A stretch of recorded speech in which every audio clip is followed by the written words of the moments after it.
Today on Horror Story, we discover the story of the small town of Eldridge had always been quiet, a place where secrets were hidden behind white picket fences and neatly trimmed hedges. The most excitement it had ever seen were the annual fairs and the occasional stray cat caught rummaging through trash cans. That is until the arrival of James Harcourt, a man who would become the epicenter of its darkest nightmare.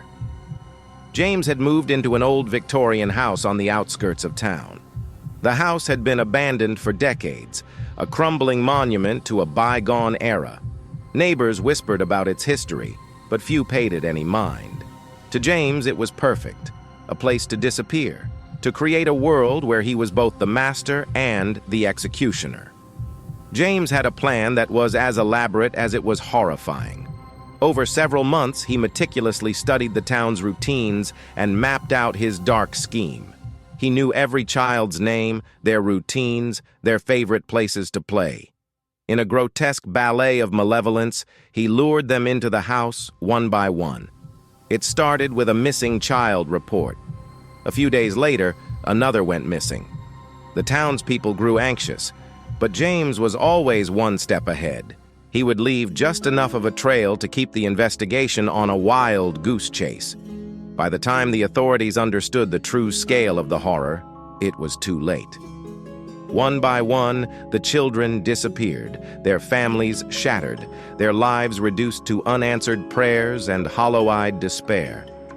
James didn't just kill them. He kept meticulous records, morbidly documenting his actions with unsettling precision. His journals, filled with disturbing sketches and cryptic notes, were hidden away in the attic. Then, after the 100th child was gone, James did something unimaginable. He called the police.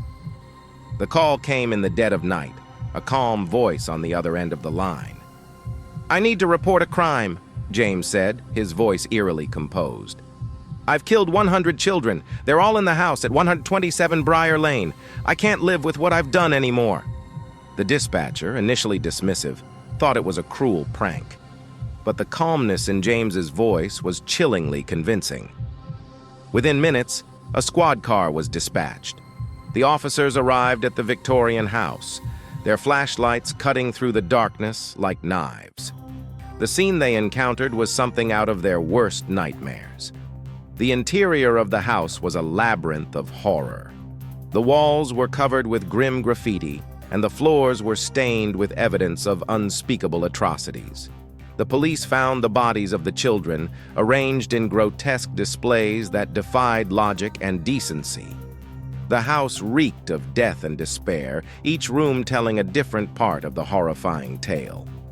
In the attic, they discovered James's journals and a meticulously crafted shrine to his victims, a macabre testament to his twisted mind. But James himself was nowhere to be found.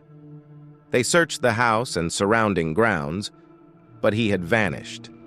It wasn't until the next morning that the final chapter of this horror was revealed.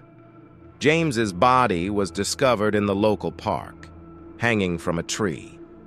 A note was pinned to his chest, scrawled in his handwriting. "I'm sorry. May the souls of these children forgive me." That note shocked the Anita world. The town of Eldridge was left to pick up the pieces, but the nightmare didn't end with James's death. The Victorian house was sealed off, its reputation as a haunted, cursed place spreading like wildfire. People claimed to hear children's laughter echoing from within, an eternal reminder of the innocent lives lost. To this day, Eldridge remains haunted not just by the physical memory of the crimes, but by the insidious thought that a monster could exist so close to their lives. The Victorian house stands as a grim monument to horror, a dark chapter in the town's history that no one dares to forget. If you like horror stories like these, subscribe, share with your friends.